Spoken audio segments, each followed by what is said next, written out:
Magandang araw po sa inyong lahat. Bale, ang ituturo ko po sa inyo ay para makapag-English na po agad kayo sa araw na ito.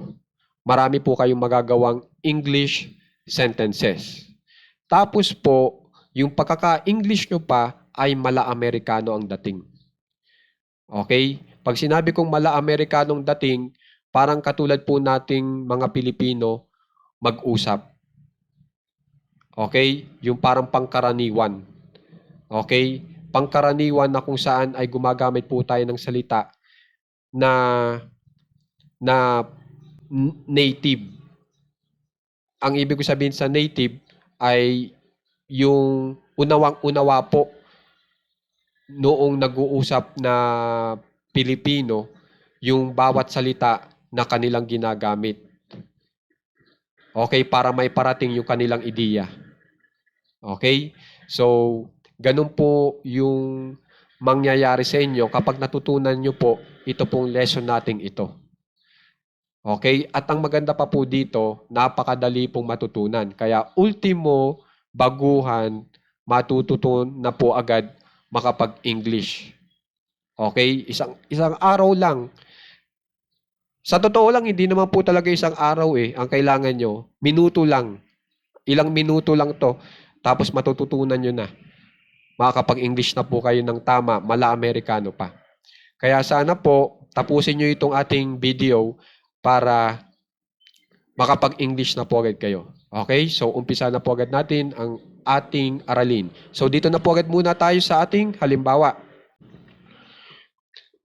Bali po, ang ituturo ko sa inyo ay yung tinatawag na phrasal verb. Okay? Na ito pong phrasal verb na ito ay binubuo po ng dalawang salita o higit pa. Na kapag ginamit nyo po, ay makatulong po dun sa inyong tagapakinig na Amerikano na maunawaan niya kayo ng eksaktong-eksakto o detalyado. So, kaya napakaganda po nito. Okay? So, dito na po agad tayo sa ating halimbawa. Itapon mo ito palabas. Itapon mo ito palabas.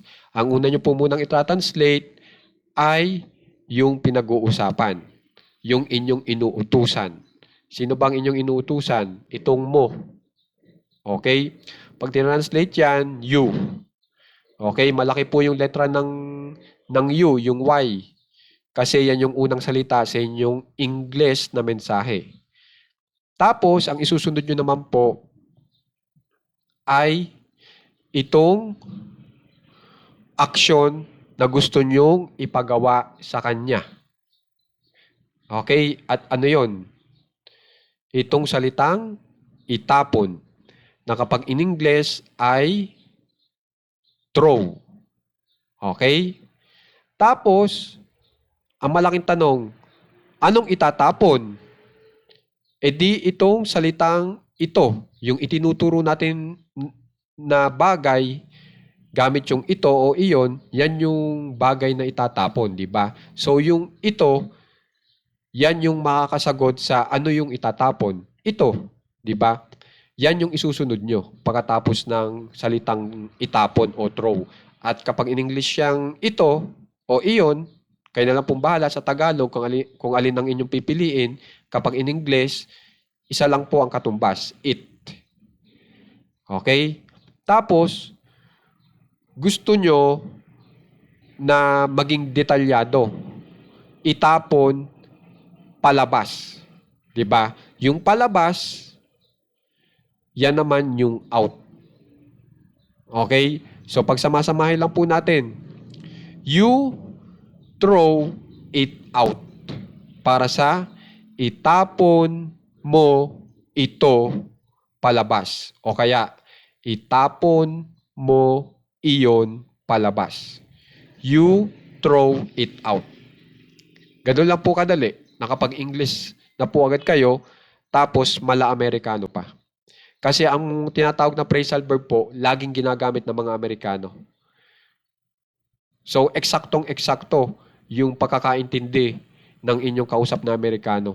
Pag narinig niya yung you throw it out, alam niya kung saan itatapon. Pupunta siya sa labas, doon siya magtatapon. Okay? So, ganyan lang po kadali. At ang phrasal verb po na natutunan nyo ay itong throw out. Okay? Pinagpapareha po yung salitang iyan, yung throw at saka out, para makapag-produce o makapagbigay ng salitang detalyado. Itapon palabas. Okay po? So, ang ibig ko lang sabihin, napakaganda po kung matututunan nyo lahat ng phrasal verbs. At ngayon, gusto ko kayo maging master sa phrasal verbs. Kaya lahat po ng mga verbs dito na may out ay inilagay ko na dito. Tapos itinagalog ko pa. Tapos tinuturuan ko pa po kayo makabuo ng sarili ninyong English sentence na kung saan ay nag-uutos na gamit na gamit. So, ganyan kaganda ang ating lesson ngayon. Kaya, kung gusto nyo pong mas matuto ng iba pa, panoorin nyo lang yung lahat ng mga videos natin, di ba? Okay, isa pa pong halimbawa.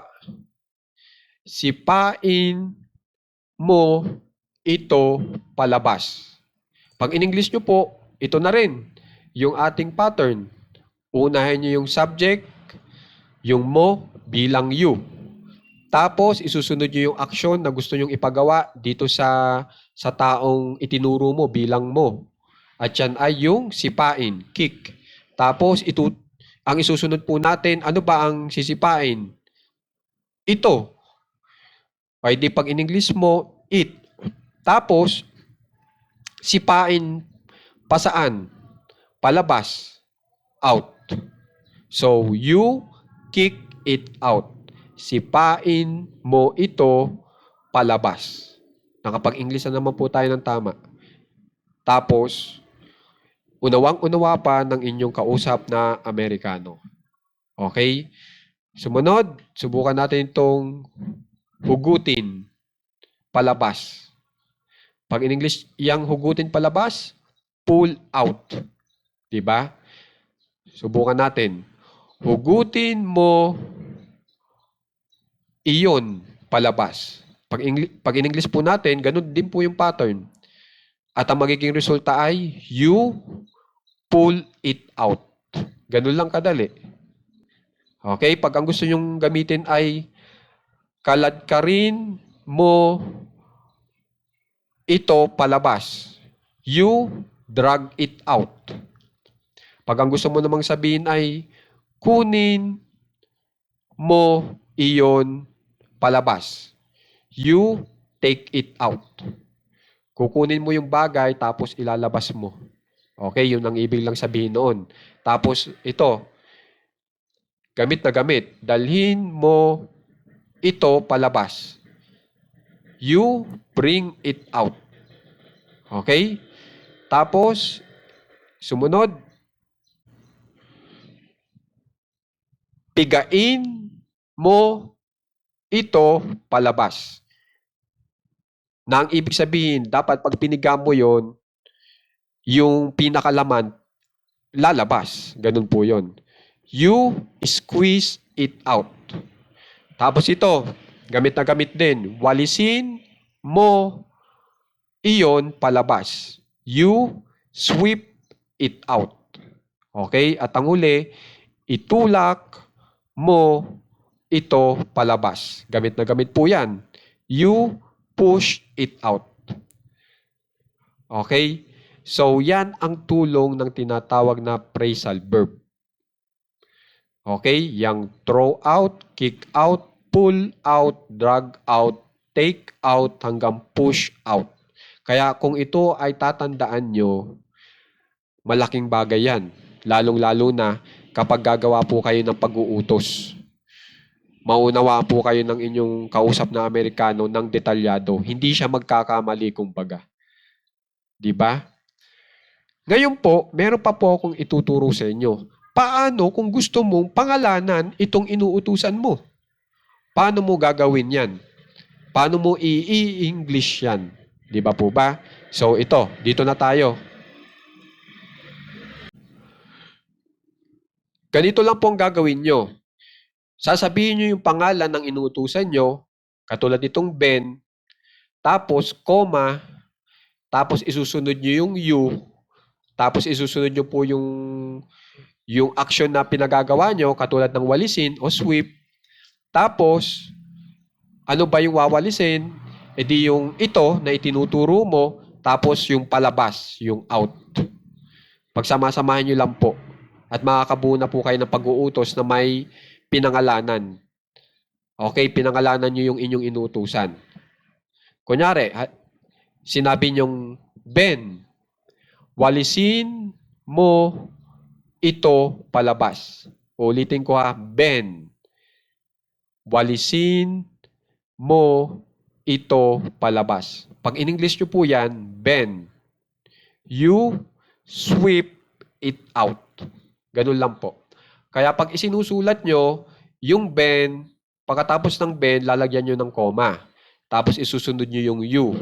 Tapos isusunod nyo yung sweep. Sumunod yung it, sumunod yung out, tas tuldok. Ngayon, kung may magtatanong dyan kung bakit po ba maglalagay ng comma? Kaya tayo naglalagay ng comma para maipaunawa sa inyong kausap na Amerikano na si Ben at yung salitang mo ay iisang tao, hindi magkaiba. Oras po tinanggal nyo yung comma dyan, ang pagkakaunawa na po dyan ay si Ben at saka yung salitang mo ay magkaibang tao. Eh, di ba iisang tao lang sila? Okay? At saka, dagdag, ang paggamit po natin ng pangalan ay dinadagdagan natin ng diin. Nagdadagdag diin tayo. Ben, walisin mo ito palabas. Yung ganon, nagdadagdag po tayo ng diin sa ating pag-uutos. Pwede rin po yun. So, dalawang ideya. Pinapangalanan mo para ma-alert siya, tapos binibigyan mo siya ng diin na gawin mo itong action na ito. Okay? So guys, sana po itong mga itinuturo ko sa inyo ay pag-aralan nyo ng maigi. Okay? At doon sa mga baguhan, kitang-kita nyo naman po na napakadaling matutunan. Talagang may English na po, nyo na po agad itong mga phrasal verbs natin pong ito. At saka literal na literal, yung out dito, palabas ang meaning. Kung gusto nyo pa pong matuto ng iba pang mga phrasal verbs, eh di tutok lang po kayo dito sa ating mga i-upload na videos. At sana, i-master nyo naman po. Para pag narinig nyo yung sinabi ng Amerikano, you throw it out. Alam nyo kung paano pagtapon. Baka itinapon nyo sa loob din. Eh, kaya nga may out, ibig sabihin ilabas sa labas itatapon. So, yan, ganyan kaganda yung ating aralin ngayon. Ganyan kapakinabang. Di ba po ba?